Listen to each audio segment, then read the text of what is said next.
man is a two-face. A word is a thing who'll leave you to sing the blues in the night. Hello, everybody, and welcome back to The Word on Long Beach. I'm your host, Jackie Ray. I am excited to be back in a theater. It's been so long since I've been in a theater.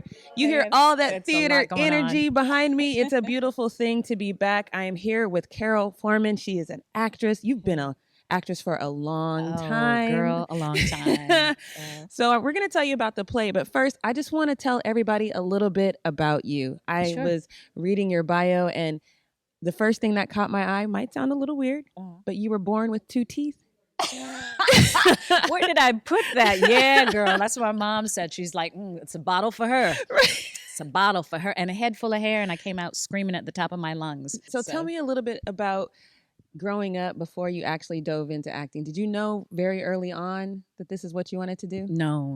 I didn't even know. I mean, what was that? I mean, no one in my family was necessarily artistic. So I didn't have an idea of what that was, I think, until I was in Virginia, maybe in the 6th or 7th grade, where we were given a creative writing assignment. And I stood up in front of the class and I told, should I be talking to them? You can talk to, okay. Talk to them. Hello, talk people. To me. Hello. I'm talking to you, too. So it was just getting up in front of people and reading my story. And I literally could feel everyone lean forward to listen. And it was the first time I felt seen as a person rather than that weird black kid that nobody likes because, silly thing like the color of your skin. Right. So, and then I was talking about something that was happening in the back of the room in a cupboard, and everyone turned to look.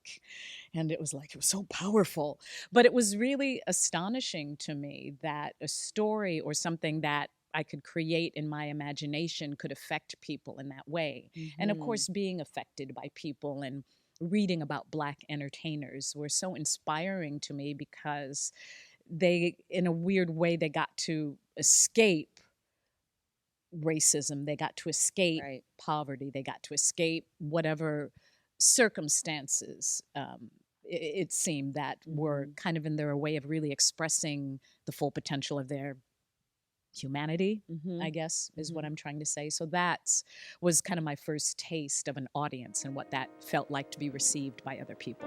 So tell me a little bit about the play that you're in now that you guys are all going to come to see. I'm going to give you dates in just a second. But first, tell me a little bit about this play. Well, okay, Blues in the Night. I first saw this. Set the Wayback Machine, Sherman. 1904. No, I saw it at Los Angeles Theater Center when I had just moved to Los Angeles, written by Sheldon Epps, who was the artistic director at Pasadena Playhouse. And Frida Payne was playing the role that I'm playing now. I don't know if you know Frida Payne. She was a popular singer in the 70s. She had this hit song called Band of Gold. And she's actually back. That song. All I need is a band of gold. My mom used to listen to that all the Yeah, time. that was the jam, girl. That's Frida Payne. Well, Frida Payne was also my dressing room mate in Jelly's Last Jam that I did at the Taper when it premiered there. So that's how I learned how to do my eye beat. Gotcha. Anyway, so the woman of it's set.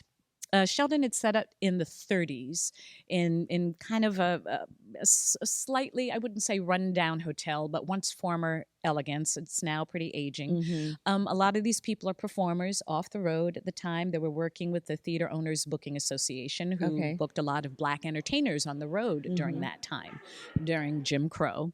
And, catch can work as they could. And so they're here in this hotel. They're off the road. Some of them might be low on cash. Usually you are. Right. In between gigs. Lost loves.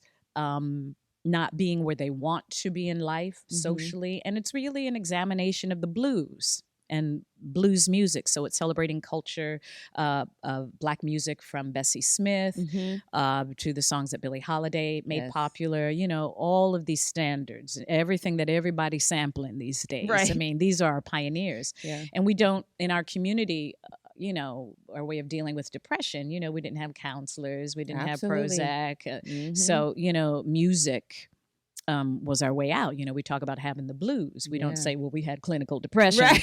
We said we had the blues. And so it's really dealing with that culture, and it's 4 people in this hotel and how their lives intersect in an evening.